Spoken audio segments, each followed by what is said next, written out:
আসসালামু আলাইকুম। Welcome to Emran green house. I hope সবাই ভালো আছেন এবং অনেক আনন্দে আছেন। সবাইকে ঈদের অগ্রিম শুভেচ্ছা জানিয়ে আমি মিসেস এমরান গ্রিন হাউজের কুকিং চ্যানেল থেকে ভিডিওটি দেখার জন্য আমন্ত্রণ জানাচ্ছি। ভিডিওটি না টেনে শুরু থেকে শেষ পর্যন্ত দেখবেন। ভালো লাগলে আপনার ফ্রেন্ডস এবং ফ্যামিলির সঙ্গে শেয়ার করবেন প্লিজ। আমাদের চ্যানেলে আজ যারা নতুন যোগ হয়েছেন, ভালো লাগলে সাবস্ক্রাইব করে ফেলুন। পরবর্তী ভিডিওর নোটিফিকেশন চলে যাবে আপনার কাছে। আর বেশি কথা না বাড়িয়ে ভিডিওর মেইন টপিকসে চলে যাই। আজকের ভিডিওতে দুই ধরনের কেকের আইডিয়া দিব, ভ্যানিলা কেক আর চকলেট কেক। খুবই সহজ এবং কোনো রকম ঝামেলা ছাড়া খুব সহজে তৈরি হবে কেক। কি বলেন বন্ধুরা? কুকিং বলেন, বেক বলেন, সহজই তো হওয়া চাই।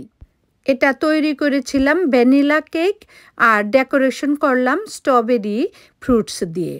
আজকে কোনো রকম ফ্রস্টিং কিংবা ক্রিমি তৈরি করব না, তবে কেক তৈরি করার জন্য এবং ডেকোরেশনের জন্য কি কি ইউজ করছি আমার সঙ্গেই থাকুন এবং এনজয় করুন।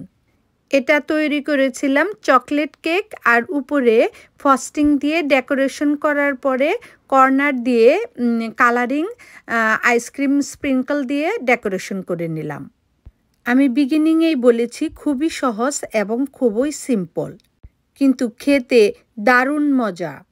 এই ধরনের কেক ছোট বড় সবাই অনেক লাইক করে। এছাড়া বিভিন্ন সেলিব্রেশনেও কেক খুব ভালো চলে, যেমন birthday, anniversary day, graduation day, father day, mother day, earth day, আরও বিভিন্ন ধর্মীয় উৎসবে। তবে এই ঈদের এই উৎসবেও আমরা এরকম কেক কিন্তু রাখলে মন্দ হয় না। কেক বেক করার জন্য ইউজ করেছিলাম সুপার ময়েস্ট মিক্স প্যাকেট, আর ডেকোরেশন ফ্রস্টিংয়ের জন্য ইউজ করেছিলাম এই ভ্যানিলা ক্রিম। আপনি ইচ্ছা করলে যে কোনো ব্র্যান্ডের ক্রিম ইউজ করতে পারেন। কেক বেক করার জন্য প্রথমেই আমাদের লাগবে মিল্ক, অয়েল, এগ, বাটার। আজকে কোনো বেকিং পাউডার কিংবা সুগারও ইউজ করব না, কারণ সুপার মিক্স প্যাকেটেই সব কিছু দেওয়া থাকে। আর আপনি যদি সুগার বেশি লাইক করেন তাহলে অল্প পরিমাণে দিতে পারেন। ইতিমধ্যে একটা বোলে পরিমিত বাটার, অয়েল, মিল্ক নিয়ে নিলাম। এর ভিতরে এখন 3টা এগ অ্যাড করে দিলাম। এখন সব কিছুর মিশ্রণটিকে একটি ইলেকট্রনিক বিটার দিয়ে এই যে এভাবে আস্তে আস্তে বিট করে নিব। এখন অ্যাড করে দিলাম সুপার ময়েস্ট মিক্স পাউডার। এখন এই পাউডারটাকেও আস্তে আস্তে বিটারের সাহায্যে বিট করে নিব। যাদের ইলেকট্রনিক বিটার নেই কোনো প্রবলেম নেই, আপনি হাতে হ্যান্ড বিটারের সাহায্যে বিট করে নেবেন কিংবা কোনো স্পুন দিয়েও বিট করে নিতে পারেন। কেক বেক করার জন্য মিশ্রণটি এখন রেডি।